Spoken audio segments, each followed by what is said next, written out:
자, 오늘 여러분들과 함께 은혜 받으려고 하는 말씀의 제목은 영감입니다. 영감. 사전에 찾아보면 지역의 어른을 부를 때 영감이라고도 하고, 아내가 남편을 높여서 부를 때 영감이라고 부릅니다. 영감 이렇게 불러요. 찬송가도 있죠. 영감 왜 불러? 뒤뜰에 풀어놓은 염소 한 마리 보았소? 보았지. 어땠소? 이 몸이 몸보신 하려고 잡아먹었다.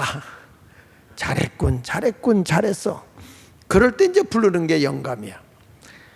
그런데 여기 성경에서 말하는 영감은 뭐냐면 하나님의 영이 주는 말씀이에요. 영이 주는 말씀, 영적인 감동.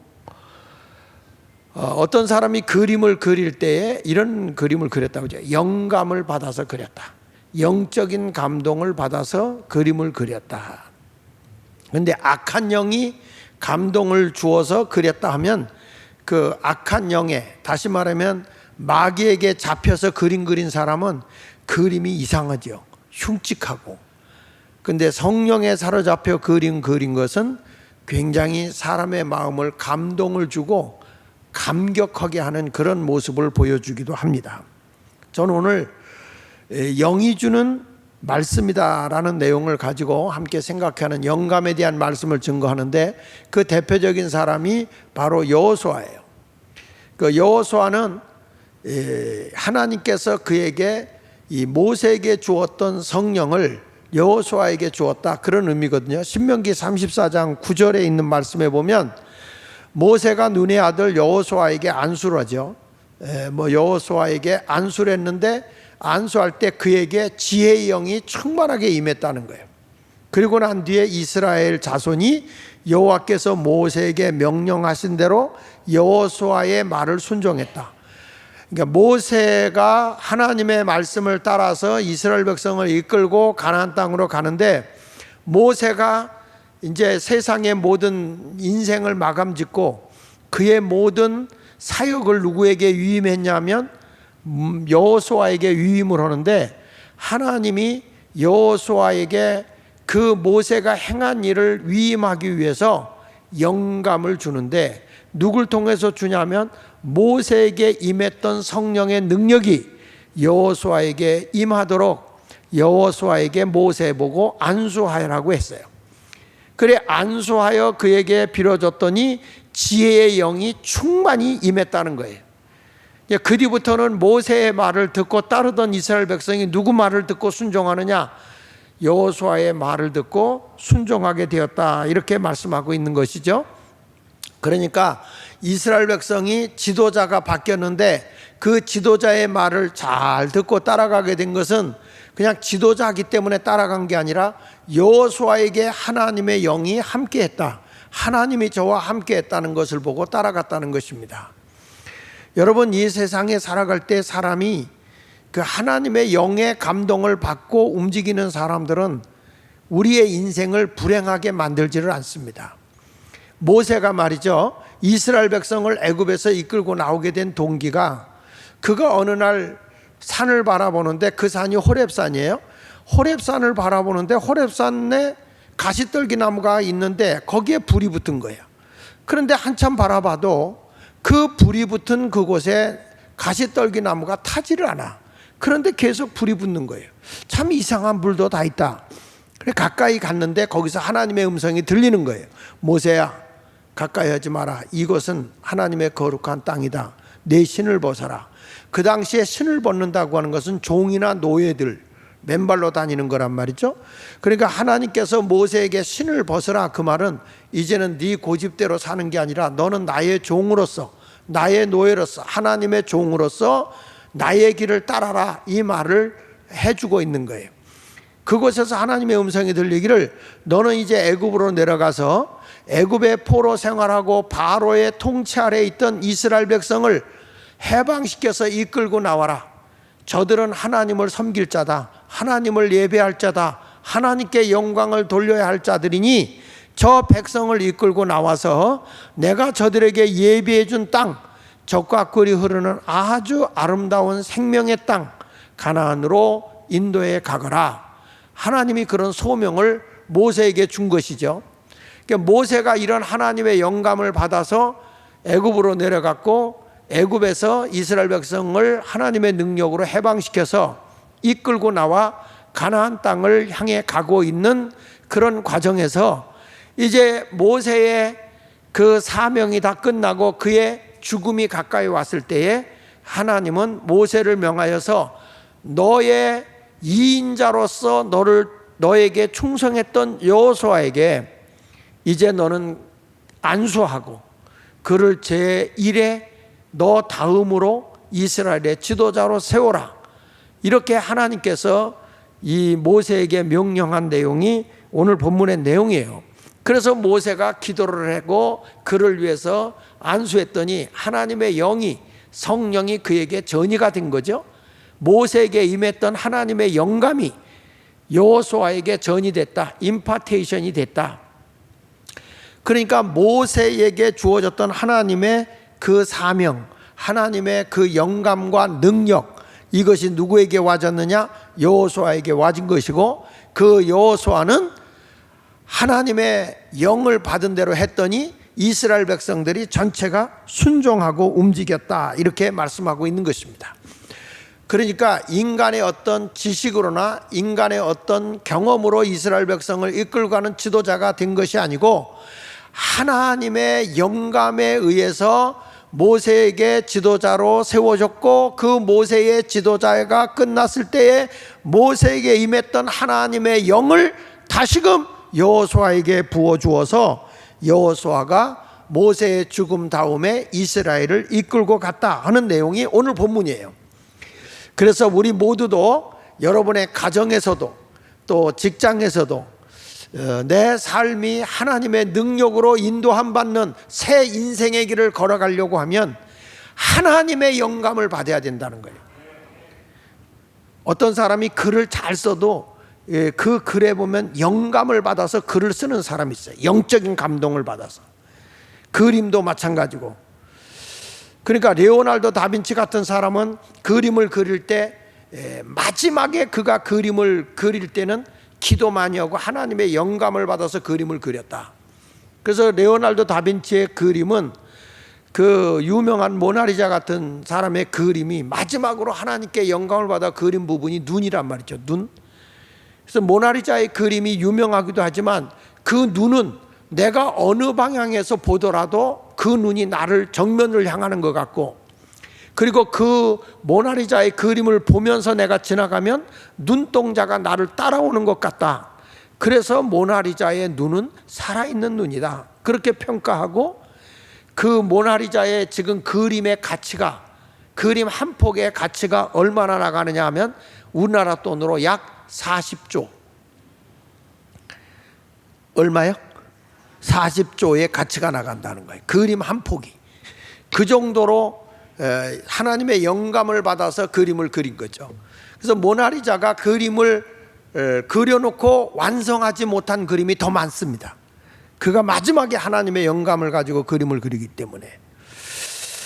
그래서 우리가 보면 성경에서도 우리 교회들마다 많이 그려놓는 그 예수님의 성만찬 그림 사진이 있지 않습니까?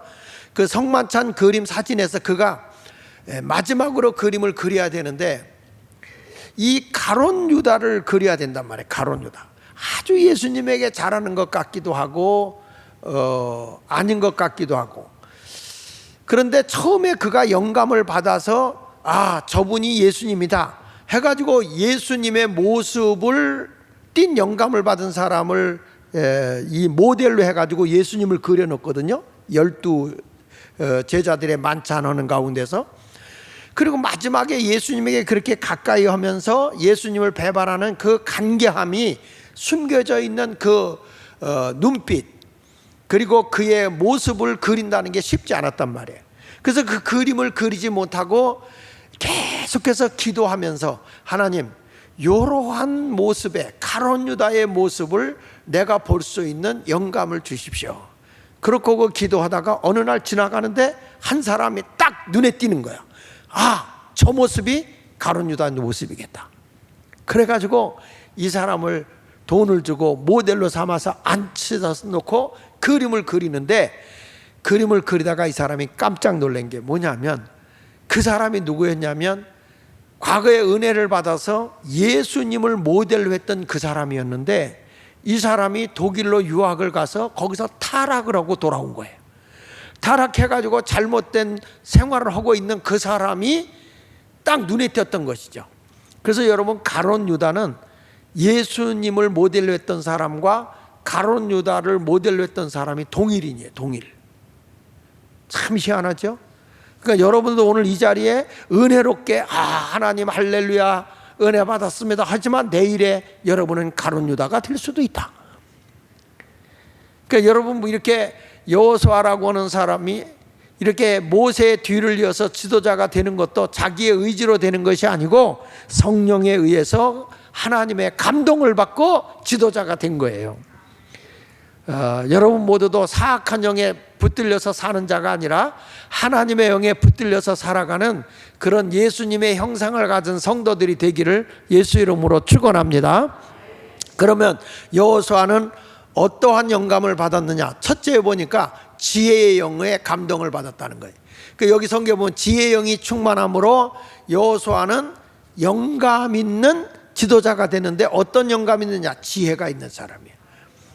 사람이 사업을 하더라도 또 사람이 지도자가 되려고 해도 뭐가 있어요? 지혜. 지혜라고 하는 것은 분별력이거든요. 먼저 할 일과 나중 할 일, 선과 악, 옳고 그름, 이런 것을 빠르게 판단해낼 수 있는 능력이 지혜의 영이에요. 여기 성경 말씀 신명기 34장 9절에 보면 모세가 눈의 아들 여호수아에게 안수함으로 그에게 지혜의 영이 충만하니, 그렇게 말하잖아요. 그 안수함으로 지혜의 영이 그에게 임했다. 이것이 뭐냐면 영감이 그에게 임했는데 어떤 영감이 줬냐? 지혜의 영감을 줬다는 거예요. 그러니까 사람이 내가 글을 쓰면 글, 그림을 그리면 그림, 아니면 내가 노래를 하면 노래, 작곡을 하면 작곡, 이런 것들이 다 뭘로 이루어지냐면 영감으로 이루어진다는 거죠. 내가 세상의 사람들을 이끌고 가는 지도자가 된다, 사업가가 된다, 사람의 의지와 사람의 노력으로 하는 것은 한계가 있어요. 그러나 영감이 주는 것은 번떡번떡하는 창의적인 능력이 나타나게 되어 있어요. 그러니까 이 모세에게 주었던 그 능력이 다시금 지혜의 영이 여호수아에게 들어감으로 인해서 모든 모세의 말을 듣고 따라왔던 이스라엘 백성이 그 뒤부터는 여호수아를 따르는 사람이 되었다, 이렇게 말하고 있어요.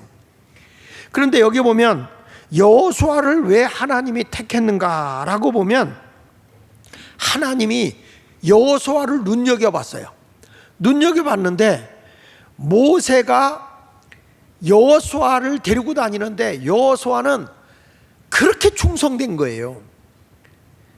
너 전쟁터에 나가, 난 산에 가서 기도할게. 그러면 여호수아는 그냥 생명을 걸고 충성해요. 나하고 같이 저 시내산에 올라가서 기도하러 가자. 그러면 시내산에 올라가서 40일 동안 모세가 기도하고 십계명을 받는 동안에 오직 여호수아는 그곳을 떠나지 않고 함께 있어요. 그러니까 여호수아라고 하는 사람은 모세보다도 더 젊고 용기가 있어요. 전쟁에 능한 사람이야. 힘이 있는 사람이야. 그럼에도 불구하고 모세는 언제나 여호수아의 리더십을 넘지를 않아요. 자기는 2인자로 있는 거예요. 내가 저 힘이 있고 내가 백성들에게 인기가 있고 전쟁에 가서 싸워서 승리했고 와 최고다 하지만은 여호수아는 자기의 위치는 2인자로서의 모세에게 충성하는 자였던 것이에요. 그러니까 신명기 31장 14절에 하나님이 그것을 보고 여호와께서 모세에게 이르시되 내가 죽음 기한이 가까웠다. 이젠 죽을 때가 됐다. 그러니 여호수아를 불러서 함께 회막으로 나오라. 내가 그에게 명령을 내리라. 하나님이 모세를 부르시면서 여호수아를 데리고 오라는 거예요. 왜 그렇습니까? 하나님이 새로운 지도자로 세우려고 하는데 여호수아는 누굴 통해서 일하냐면 모세를 통해서 일한단 말이죠. 그러니까 우리 하나님이 모세를 시켜서 여호수아를 데리고 와라 이렇게 말씀하고 있는 거예요. 여러분 이것을 보면 내가 이 땅에 살아갈 때 정말 최고의 사람이 된다고 할 때는 최고의 지도자 밑에 2인자의 삶을 살아가야 되는 거예요. 내가 저 지도자보다 더 잘났다, 능력 있다, 그래서 그 사람의 지도자를 앞서 짓밟고 올라가서 자기가 1인자가 되겠다라고 하는 것은 잘못되는 거예요. 이 교회들도 가서 보면, 교회가 문제가 생기는 교회들 가보면 목사님의 리더십보다 교회의 중직자 장로가 더 리더십이 오래서 자기가 1인자가 되려고 해요. 그럼 교회가 문제가 생기지 않겠습니까? 장로님이 1인자가 돼서 리더십을 가졌다고 합시다. 교인들이 장로님의 영적인 지도를 받겠냐고요? 그거 아니거든요. 행정력은 있을지 모르지만 영적인 지도력은 아니라는 거죠. 근데 사람들이 조금만 우월하고 자기가 잘나 보이면 1인자를 깨부셔버리고 자기가 1인자가 되려고 하는 거예요. 이렇게 되면 혼란이 오는 거예요. 우리 하나님이 보십시오. 민수기 27장 18절에 보면 여호와께서 모세에게 이르시되 눈의 아들 여호수아는 그 안에 영이 머무는 자라는 거예요. 하나님이 지금 하는 얘기가 하나님의 영이 여호수아에게 지금 머물고 있다는 거예요. 모세에게 하는 말이 내가 너에게 주었던 하나님의 능력의 영이 지금 너와 같은 영이 누구에게도 임하고 있느냐? 여호수아에게도 임하고 있다는 거예요. 그래서 너는 그를 데려다가 안수하고 지도자를 세우라는 거예요. 누굴 데려 있느냐? 그를 제사장 엘리야살과 온 회중 앞에 세우고 그들의 목전에서 그에게 위탁하여 네가 하던 일을 그에게 부탁해라. 위탁하여 내 존귀를 그에게 돌려 이스라엘 자손의 온 회중을 그에게 복종하게 하라. 모세가 위임을 해주는 거예요. 하나님은요, 이 모세에게 주었던 사명이 다시 여호수아에게 위임이 되어지는데 네가 잘나고 똑똑하고 위대하기 때문에 하나님이 그를 세워주는 게 아니고 여호수아를 쓰는 것은 하나님의 영이 그에게 있기 때문이라는 거예요. 영감 있는 사람이라는 거예요. 그래서 너의 뒤를 이어서 지도자가 되게 하라, 이렇게 말하는 거죠. 그러면 도대체 여호수아는 어떤 영감을 가지고 있는 사람이냐 하면 자기가 전쟁을 하러 갈 때는, 어디를 가러 갈 때는 자기는 2인자로서 모세의 말에 절대 순종하는 사람이에요. 모세야, 너 아멜렉과 싸우러 가라. 나는 저 뒤에 산에 올라가서 너를 향하여 중보하고 손을 들고 기도할게. 모세는요, 전쟁에서 승리할 수 있는, 내가 승리자의 삶을 사는 것은 어떤 자가 있어야 되느냐 하면 기도로 돕는 자가 있어야 된다는 걸 아는 거예요. 그래서 모세가 기도해 줄 때 자기는 나가 싸우러 간 거죠. 오해할 수 있어요. 자기가 살려고 자기는 뒷산에 올라가서 숨고 말이지 손 들고 기도해 준다? 날 들어가서 싸우라고 원망할 수도 있어요. 그러나 여호수아는 그러지 않습니다. 여기 성경에 출애굽기 17장 9절로 13절에 보면 모세가 여호수아에게 이르되 우리를 위하여 사람을 택하여 나가서 아멜렉과 싸우라. 아멜렉 군사와 싸우라는 거예요. 엄청난 군사력이 왔는데 가서 싸우라. 내일 내가 하나님의 지팡이를 손에 잡고 산꼭대기에 서리라. 여호수아가 모세의 말대로 행하여 아멜렉과 싸우고 모세와 아론과 훌은 산꼭대기에 올라가서 모세가 손을 들면 이스라엘이 이기고 손을 내리면 아멜렉이 이기더라. 모세의 손이 올라가서 기도하면 이기는 거예요. 근데 모세가 사람인지라 피곤해서 손이 내려오니까 아론과 훌이 그의 손이 내려오지 않도록 손을 잡아줘서 두 손이 올라가게 했을 때 전쟁에서 승리한 것입니다. 여기서 여호수아는 깨달은 게 있어요. 절대 나 혼자가 아니다. 하나님의 영이 함께하는 저 제1인자인 모세가 나를 위해서 중보 기도할 때 우리는 승리할 수 있다.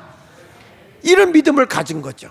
나는 우리 예수마을교회 성도들이 세상에서 승리하고 살아가려면 하나님의 영감, 성령의 능력을 받아야 되는데 그것이 내 힘으로 능으로 되는 게 아니라 성령으로 된다 그랬어요. 그러기 위해서는 성령이 내 안에 거하기 위해서 우리는 기도하는 사람이 되어야 할 줄로 믿습니다.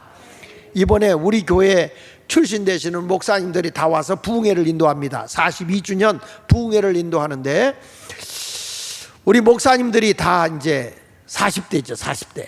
예, 아주 사뿐하게 사는 때들이죠. 이분들을 다 모셔다가 한번 해봐라. 근데 11월 달에는 우리 교회 출신들 가운데 이제 나이가 있는 분들 모시다가 이제 목회 잘하는 분들에 다 부흥회를 해라. 그래서 우리 교회 출신들이 얼마만큼 많이 성숙하고 성장했고 영적인 사람이 됐는가 우리가 본 거예요. 내가 그 목사님들에게 부탁하는 건 뭐였냐면 우리 교육자들도 부탁했어요. 부흥회가 말씀을 많이 듣는 것도 중요하지만 기도 운동을 많이 일으켜야 된다. 기도가 살아야 하나님의 영감을 얻을 수 있다. 기도 없이는 안 돼요. 여러분, 기도하지 않고 어떻게 하나님의 영감을 얻어요? 하나님과 영적인 대화가 이루어져야 되는 거예요. 그래서 이번에는 기도를 많이 하는 집회가 되고, 그래서 하나님의 영감을 얻는 시간이 되기를 예수 이름으로 축원합니다. 이번에 제가 미국에 가서 집회하면서 코로나가 지나고 나서 사람들이 모일까 하고 목사님들이 걱정을 많이 했어요. 근데 그 집회를 하면서 저는 기도를 강력하게 시켰습니다. 기도를 강력하게 시키니까 하나님의 성령의 역사가 강한 거예요. 집회가 끝났을 때 목사님들이 하는 얘기가 이런 얘기예요. 우리 이 캔사스시티에 이렇게 연합 집회한 일에 이렇게 많이 모여본 적이 없고 이렇게 성도들의 헌금이 많이 나온 적이 없었다는 거예요. 근데 그 목사님들이 그 이민 사회에서 고생을 하고 너무너무 이 코로나 시대 때 고생들을 많이 해가지고 아주 피골이 상접하고 너무 힘들어 하시는 거예요. 여러분, 사람들이 환경을 쫓아가게 되면 지쳐요. 아니, 목사님 환경이 좋으면야 뭐가 걱정이에요? 환경이 어려운데. 여러분, 그렇지 않아요. 환경이 좋다고 사람이 형통한지 아세요? 에덴 동산 하나님이 만들어 놓고 부족함이 없는 행복의 동산 만들었는데 인간이 거기서 타락하더라고요. 거기서. 대한민국이 지금 보면 우리나라가 참 한심한 거예요. 나는 어저께 밤늦게 이렇게 여기서 이제 내려가는데, 야, 완전히 여기가요, 완전히 술에 젖은 거예요. 술에. 왜 여자들이 이렇게 술을 많이 먹어? 여기 가는데 여자들이 바글바글해. 근데 그 안에 술잔이 엄청나. 술이 범람하면요, 향락이 범람하면 그 나라는 망하는 거예요, 여러분. 지금 우리나라 정신 차려야 돼요. 무상복지 그래가지고 일을 하지 않아도 먹여준다 그러니까 젊은이들이 일을 안 하려고 그래요. 성경은 일하기 싫거든 먹지도 말게 하라는 거야. 그런데 지금은 문호동 일자리가 없으면 그냥 돈 주겠다는 거예요. 지금 우리나라가 선진국이라고 하지만 빚이 얼마인지 아십니까, 여러분? 여러분들 각자가 빚을 지금 국가가 엄청나게 빚을 지고 있어요. 정신 바싹 차려야 됩니다. 하나님의 영으로 무장해야 돼요. 우리나라가 바로 되기 위해서는 기도해야 돼요.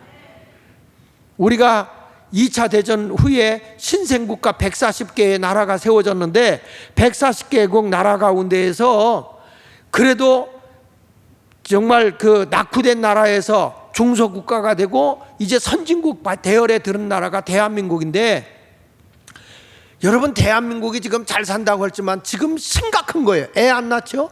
젊은이들 일 안 하죠? 무상복지 많이 준다고 그러죠? 지금 우리나라 지금 가고 있는 길은요, 망하는 길로 가고 있어요. 망하는 길로. 그러면 이 나라를 누가 깨워야 돼요? 영이 살아면 이게 아니다, 이게 하나님의 뜻이 아니구나, 하나님이 기뻐하는 일이 아니구나, 그걸 깨우쳐줘야 될 거 아니에요.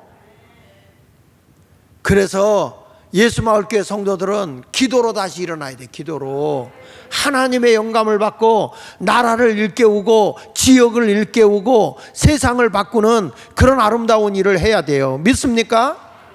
뭐 구청장 우리가 뽑아서 뭐 했으면 됐겠지만은 나 구청장 예배도 안 드리고 하는 사람은 싫어. 영이 없으면 아마 구청장 그 사람보다 못한 사람 있나 뭐? 그거 아니라고. 하나님 앞에 예배가 살아야 되는 거예요. 예배가 하나님 앞에 영권이 살아있어야 되는 거예요. 그래야 여러분 나라가 되는 거예요. 나라가, 지역이 사는 거고. 여호수아는 말이야, 모세와 시내산에 올라가서 영감을 입잖아요. 하나님의 말씀에 십계명을 받아요. 너희가 이렇게 살아라, 십계명을 딱 주잖아요. 이렇게 살아야 산다. 하나님이 준 거예요. 출애굽기 24장 13절에 보면 모세가 그의 부하 여호수아와 함께 일어나. 누구와 함께 가고 있어요? 여호수아와 함께 일어나 모세가 하나님의 산으로 올라갔어요. 신의 산에 신의 산에 올라간 거죠. 십계명을 받기 위해서. 거기 출애굽기 24장 17절 18절에 보니까 산 위에 여호와의 영광이 이스라엘 자손 눈에 맹렬한 불같이 보였고 모세는 구름 속으로 들어가서 산 위에 올랐으며 모세가 40일 40야를 산에 있었다는 거예요. 그런데 거기에 모세만 있었던 게 아니라 여호수아도 같이 있었단 말이에요. 물론 끝까지 여호수아는 안 올라갔어요. 거기는 하나님의 영광이 임하는 자리니까 밑에 머무르고 있었는데 40주야를 같이 있었다는 거예요. 시내산이 얼마나 높습니까? 우리 성지순례 갔다 오신 분은 아시겠지만 시내산에 한번 올라갔다 내려오면 온 다리가 내려올 때 후들후들 떨리고요. 거기가 넓은 자리도 아니에요. 아주 황망한 자리예요. 물 한 모금 먹을 수 없는 자리라고요. 그곳에서 40주야를 있었다고. 우리가 거기서 내려오고 나서는 온몸이 알이 배니까 어떡합니까? 하루 요단강 이스라엘 건너가기 전에 하루 거기서 쉬잖아요. 그만큼 이 시내산이 높은 데라고요. 그곳에 여호수아와 모세는 같이 40일 동안 있었고 그곳에서 하나님의 말씀인 십계명을 받은 거예요. 여러분, 우리가 어떻게 살아야 되는지, 어떻게 하나님을 기쁘게 하는지, 인간의 도리가 어떻게 돼야 되는 건지, 이런 것들에 대해서 자세히 가르쳐 준 것이 십계명이란 말이죠. 그러니까 우리가 영감 있는 성도로 살려고 하면 기도하면서 하나님 영적인 감동도 있어야 되지만 삶의 모든 기준은 하나님의 말씀 십계명이에요. 1계명부터 4계명까지는 하나님에 대한 계명, 5계명부터 10계명까지는 10번째 계명까지는 인간이 이 세상에서 살아가는 데 있어서 중요한 것. 그러니까 나 외에 하나님의 다른 신을 섬기지 말라. 하늘에 있는 것 땅에 있는 것 그 어떤 것도 다 만들어서 섬기지 마라. 하나님의 이름을 망령되게 하지 마라. 그리고 안식일을 거룩하게 지켜라. 4계명까지 이렇게 주어지고, 그리고 10계명 가운데서 사람에게 주어지는 계명 가운데 제일 첫 번째 계명이 부모를 공경하라는 거예요. 부모. 그 다음에 도둑질하지 마라, 간음하지 마라, 내 이웃의 걸 탐하지 말라, 거짓 증거하지 말라. 이렇게 인간에 살아가면서 이 인간의 윤리와 도덕을 잘 담아낸 게 십계명이란 말이죠. 그러니까 우리가 성령을 받은 사람은 삶의 기준을 어디다 두고 살아야 되느냐 하면 하나님의 말씀에다 기준을 두고 살아야 돼요. 그러니까 여호수아는 이렇게 하나님 말씀에 기준을 두고 신앙생활을 한 거죠. 영의 감동을 받아서 그 길을 걸어간 거죠.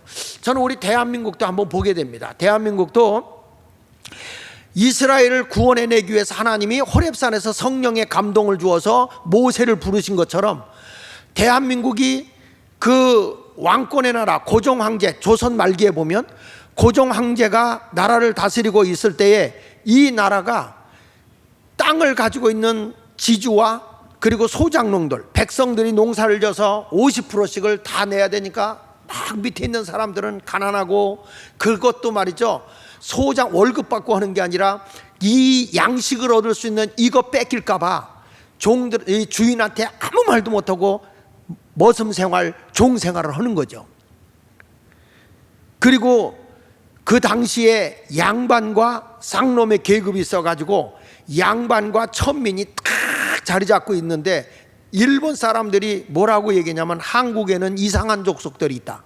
그 이상한 사람들이 뭐냐면 일도 하지 않고 아무 일도 안 하고 담뱃대만 물고 한복 입고 갓 쓰고 이리 오너라 하고 돌아다니며 술만 퍼마시고 사는 사람들이 다 부자로 살고 있다.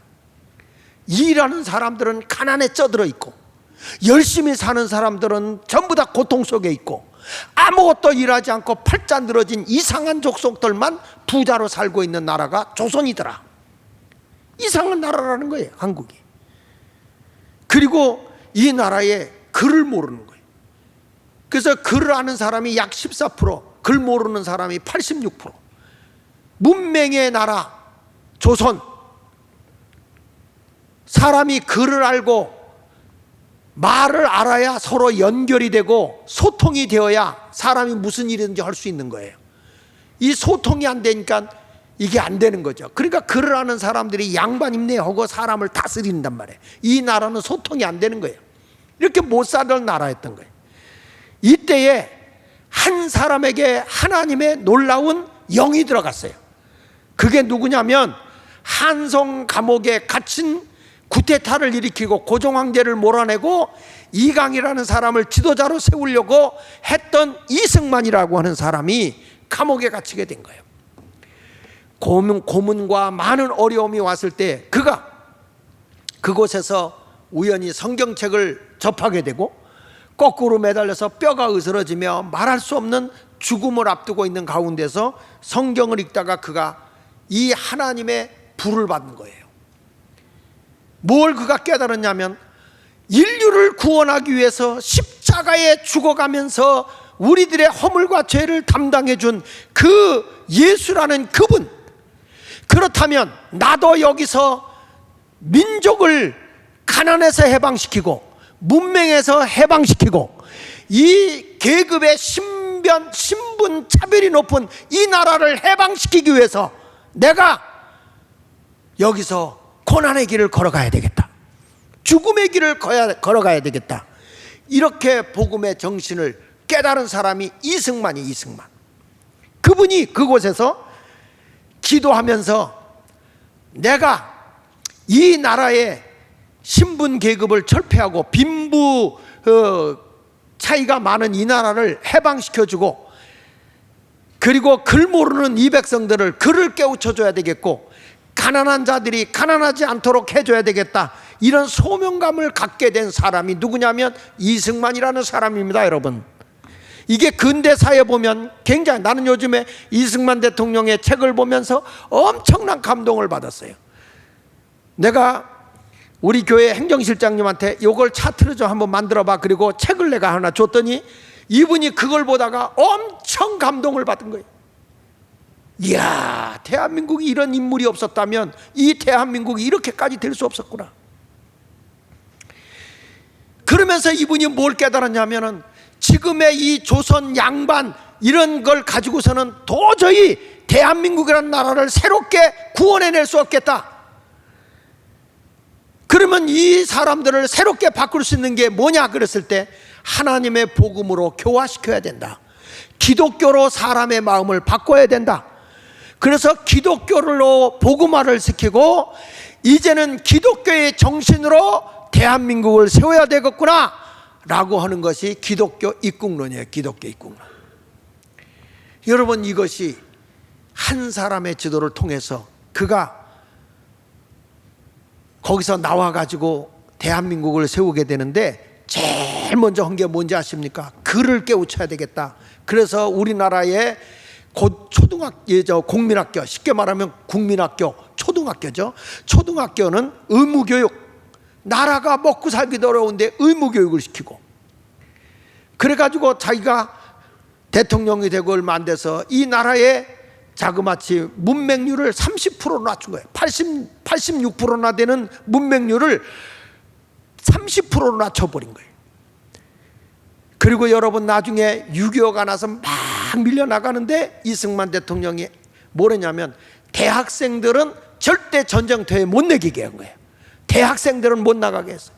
막 난리가 났어요. 지금 나라가 넘어가느냐 말아야 하는데 어떻게 하느냐. 그런데 무엇을 얘기한지 아십니까? 만약에 그때 전쟁에 우리는 이것을 끝나는 게 아니라 다시 우리는 새로운 나라를 세울 것인데, 이때 대학생들, 전문가들, 지도자를 키우고 있는데 이들을 전쟁터에 나가서 다 죽게 되면 대한민국은 정말 한 세대가 없어져 버린다.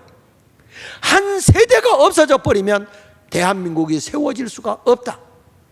여러분, 지도자 한 사람의 바른 판단은 나라를 바로 세우는 거예요. 여러분, 모세가 있으므로 이스라엘이 있는 것처럼 대한민국이라는 나라가 근대사, 현대사를 이룰 수 있는 것은 바로 그거예요.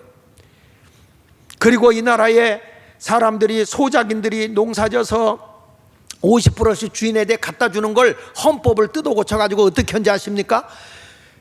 농사를 져서 50%씩 3년 동안 너희가 150%를 주면 그 농토는 농민 것이다. 그래서 농토 개혁을 했어요. 그리고 사람들이 그를 알게 해가지고 이 사람들이 서로 연대감이 이루어지게 하고 서로 소통하게 했고, 그를 깨우치는 바람에 박정희 대통령이 이 나라 산업화 운동을 할 때 잘 살아보세요, 잘 살아보세요 할 때, 우리도 한번 잘 살아보세요 할 때 이 나라가 산업화에 성공할 수 있었던 것은 유일하게 바로 그를 깨우쳐 줬다는 거예요. 여러분, 이 모든 바탕이 이승만 대통령 위에서부터 세워진 게 대한민국이요. 그리고 양반 쌍놈 제도도 없애버린 거예요. 왜? 글을 알고 보니까 그 당시에는 양반만 글을 알았거든요. 근데 한글을 통해서 이 성경을 다 번역을 한글로 해가지고 교회에서부터 하나님의 말씀을 한글로 전파했단 말이죠. 그러니까 백성들이 깨우치는 거예요.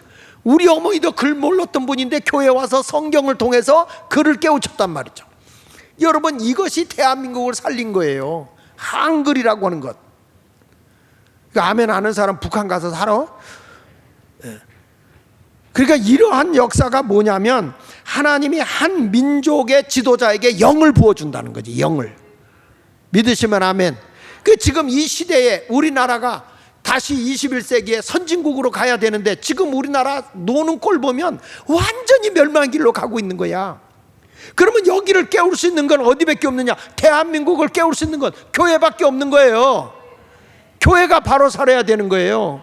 지금요, 지역마다 교육하는 내용을 좀 이렇게 다 우리가 찾아서 제가 차트를 만들고 있는데, 거기 보면요, 완전히 우리나라가 이 전교조 애들이 아이들의 사상교육을 저 주사파 교육으로 다 바꿔놓고 있어요. 여러분, 이거요 차트로 다 만들어놨어. 지금 우리나라가 지금 이렇게 되고 있어요. 이걸 누가 깨우치냐? 목사들도 모르고 백성도 모르는 거야. 이것을 여러분, 우리 교회가 알고 이거 깨트리기 시작하는 거예요. 이제 하나님이 세운 나라, 남북도 복음으로 통일해야 되고 복음으로 하나 되는 일이 이루어져야 할 줄 믿습니다. 절대 이 정치인들 자기들의 사고방식 갖고 가는 사람 가지고는 대한민국이 하나가 될 수 없어요. 뭘로? 하나님의 말씀으로 하나 되는 방법밖에 없어요. 하나님의 말씀으로 깨우쳐야 할 줄로 믿습니다. 그래서 우리 하나님이 이스라엘 백성 이끌고 나갈 때도 모세에게 성령을 주었고 여호수아에게도 같은 성령을 주어서 이 사역을 하게 한 거예요. 여호수아 1장 5절로 6절에 말씀합니다. 내 평생에 너를 능히 당할 대적할 자가 없으리니 내가 모세와 함께 했던 것 같이 너와 함께 있을 것입니다. 할렐루야. 모세와 함께 했던 건 너와 함께 할 것이고 내가 너를 떠나지 아니하며 버리지 아니하리니 강하고 담대하라. 믿으시면 아멘 하세요. 여호수아에게 하는 얘기야. 모세는 이제 끝났어. 그런데 내가 그와 함께 하지 않았냐? 너가 이제는 모세 뒤를 이어서 이 나라의 지도자가 됐는데 내가 너와 함께 할 테니 너는 강하고 담대하라, 그거예요. 여러분, 지금 우리나라가 이렇게 선진국이 된 건 기독교의 정신이 바로 서 있었기 때문이라는 걸 의심할 필요가 없어요. 그렇다면 앞으로 선진국의 이 백성을 깨울 수 있는 건 어디밖에 없냐? 하나님의 복음, 교회밖에 없는 것이고, 남북 통일도 정치로는 안 돼. 정치로는 안 돼. 뭘로 되느냐? 복음으로 되는 거예요. 복음으로. 이 역사를 이루기를 바랍니다. 그 영광을 받은 여호수아는 뭘 합니까? 이스라엘 백성이 다 여호수아에게 순종하잖아요. 보세요. 신명기 34장 9절에 이스라엘 자손이 여호와께서 모세에게 명령하신 대로 여호수아의 말에 순종했다고요. 여러분, 모세는요 애국 궁궐에서 산 사람이지, 광야에서 40년 동안 양의 목동 생활하면서 이 광야의 생활을 잘하는 사람이죠. 그리고 10가지 재앙을 내렸고 홍해를 갈랐고 만나를 내렸고 구름기둥 불기둥으로 인도했고 반석에서 샘이 터져 나오게도 하고 만나도 내리게 하고 메추라기 새대로 먹을 것도 내리고 어마어마한 능력을 행한 사람이 모세예요. 모세는 모세 밑에서 여호수아는 수종자라고 그래서 그에게 절대 순종하는 사람이라고 그랬어요. 그런데 하나님께서 충성된 여호수아를 세우는 거예요. 하나님은요 충성된 사람을 씁니다. 제가 물어볼게요. 여러분 한번 답해봐.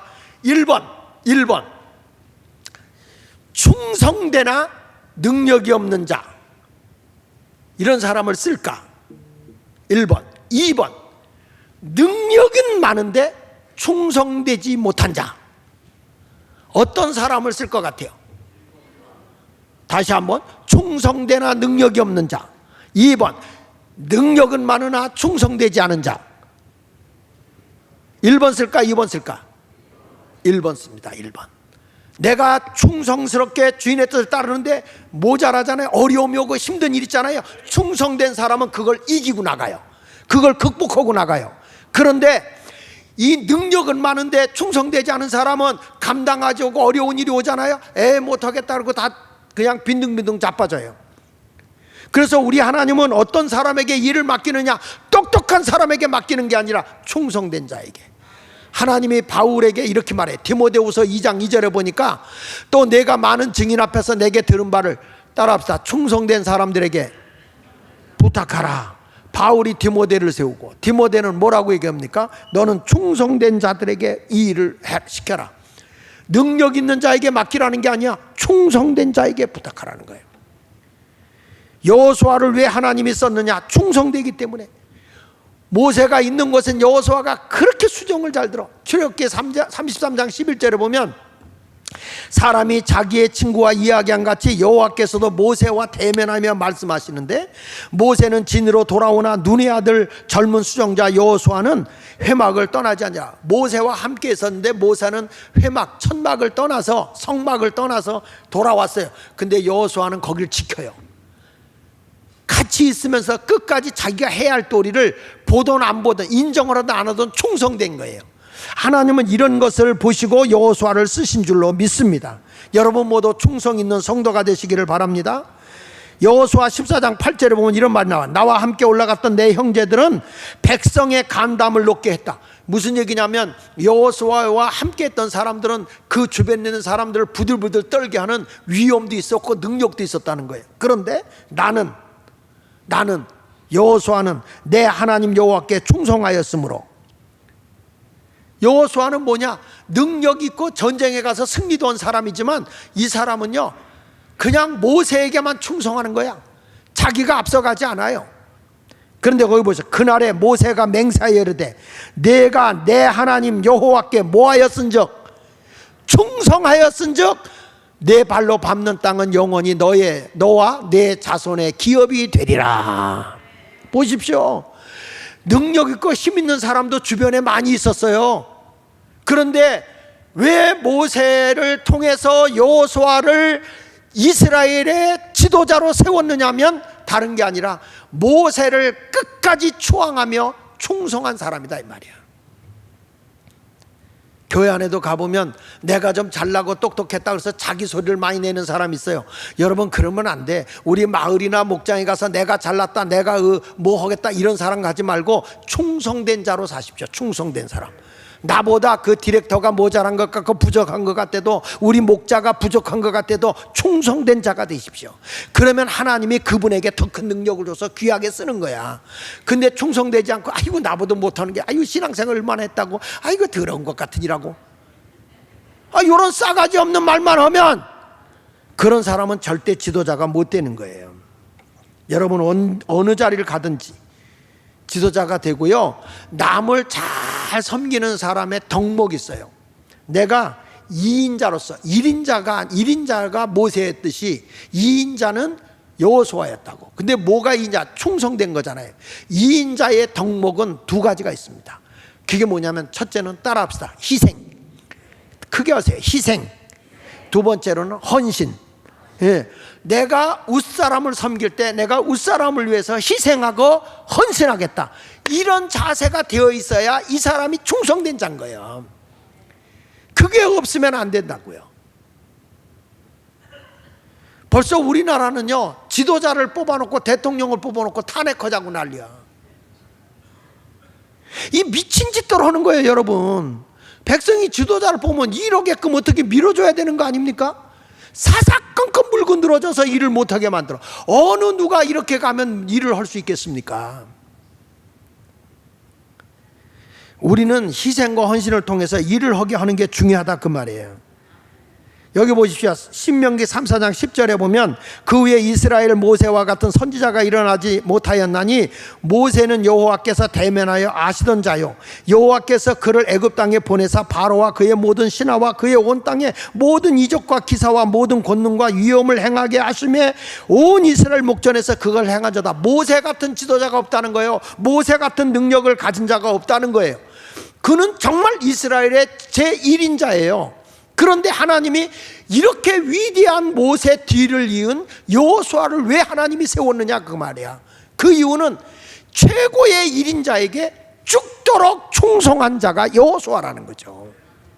그래서 하나님이 그를 제2의 이스라엘의 지도자로 세운 거죠. 여기서 우리가 깨닫게 되는 게 있어요. 모세 없이 여호수아는 안 나옵니다.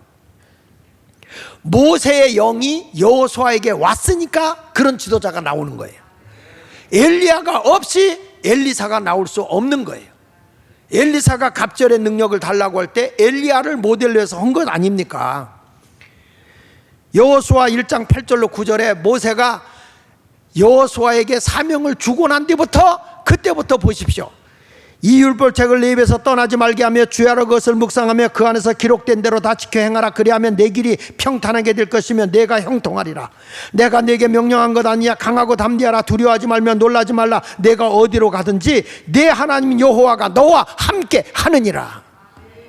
하나님의 말씀대로 순종하고 하나님의 영에 받은 대로 내가 살아라. 내가 하나님의 말씀의 법도대로 산 것처럼 너도 그렇게 살아라. 내가 십계명을 받아서 이걸 법도로 삼은 것처럼 너도 그대로 살아라. 내 청춘이 힘있고 용감하다고 해서 내 멋대로 해서는 안 된다. 하나님의 법도대로 살아라. 여호수아가 그대로 순종했더니 하나님이 어디로 가든지 여호수아와 함께하고 그가 하는 일은 평탄했더라 그거예요. 자녀가 아무리 똑똑하다고 그래도요, 부모를 묵사발 내는 거는 그건 자식의 팔자가 더러워지는 거야. 부모를 충성되게 여기고 존경할 줄 알아야 돼. 부모는 부모인 거예요. 웃사람은 웃사람인 거예요. 그러면 그 자녀가 훌륭한 자녀가 되는 거예요. 믿습니까? 자식이 부모가 나보다 배운 게 없다, 내가 더 능력이 많다 그래서 부모를 짓밟아버리고 부모를 무시해버리고 부모에게 욕지거리 하고 그 자식이 잘 될 수 있는지 아세요? 안 되는 거야. 부족해도 나는 자식 아니야, 자식? 자식으로서 부모를 잘 공경하면 내가 땅에서 잘 되고 장수한다. 이게 하나님의 약속이에요. 우리가 하나님의 말씀대로 살아야 됩니다. 여러분, 하나님은 영이세요. 영이기 때문에 하나님이 여러분들에게 생각도 마음도 행동도 다 일깨워 주는 거예요.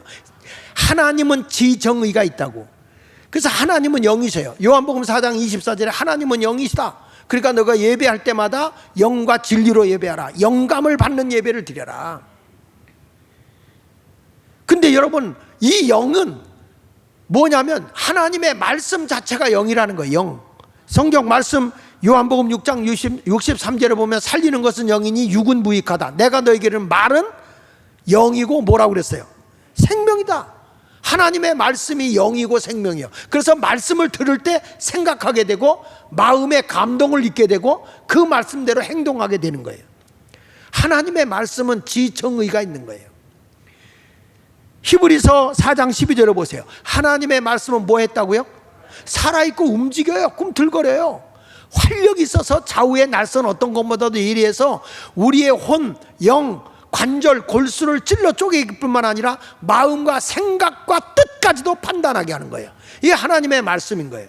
사람은 영적인 존재야.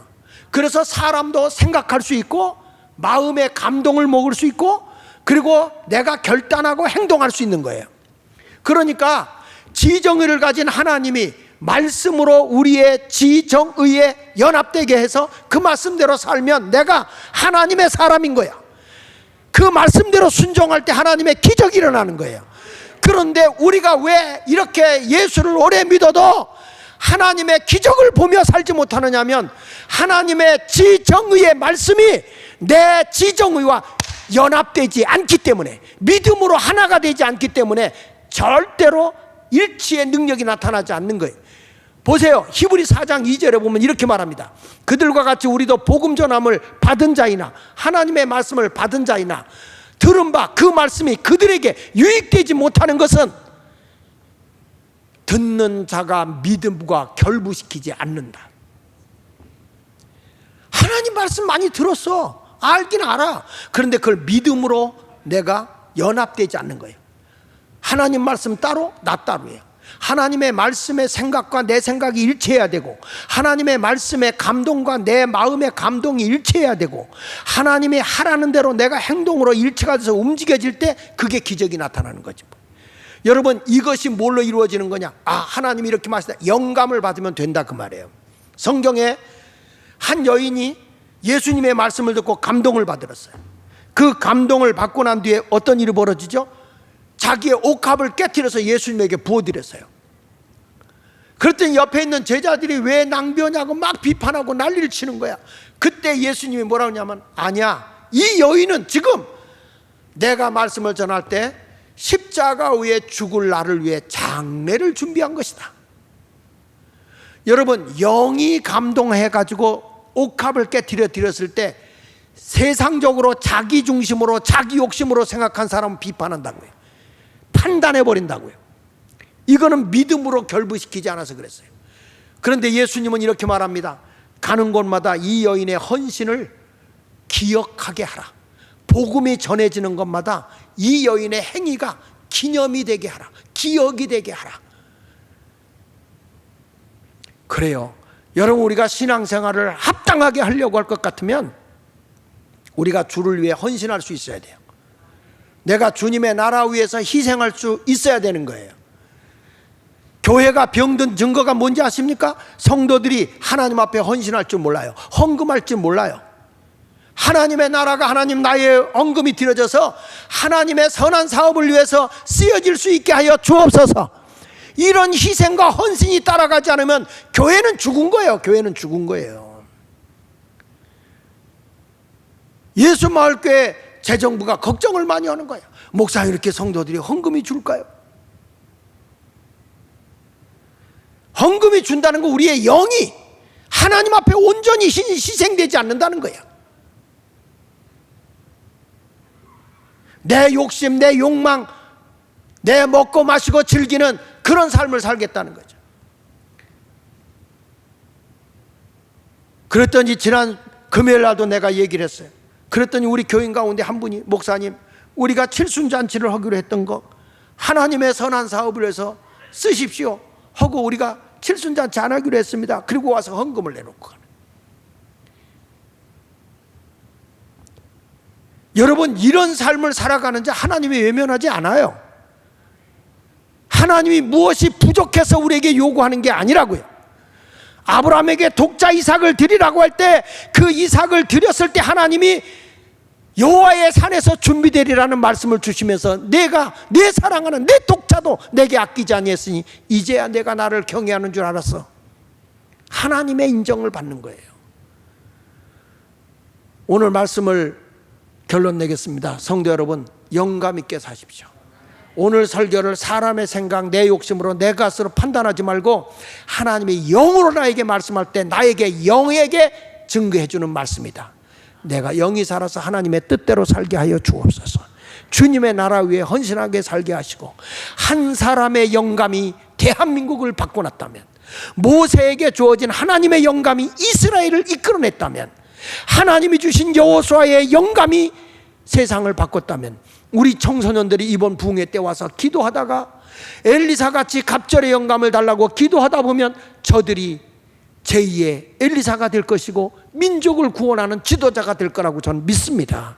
우리 청년들이 와서 막 기도할 때 되면 여기에 엘리사가 나오는구나, 여호수아가 나오는구나, 이런 소망이 생기는 것이죠. 우리 교회가 이런 영감 있는 젊은이들, 영감 있는 성도들이 많이 나오는 예수마을교회 되기 원하면 아멘, 그게 한번 합시다. 아멘. 기도하겠습니다.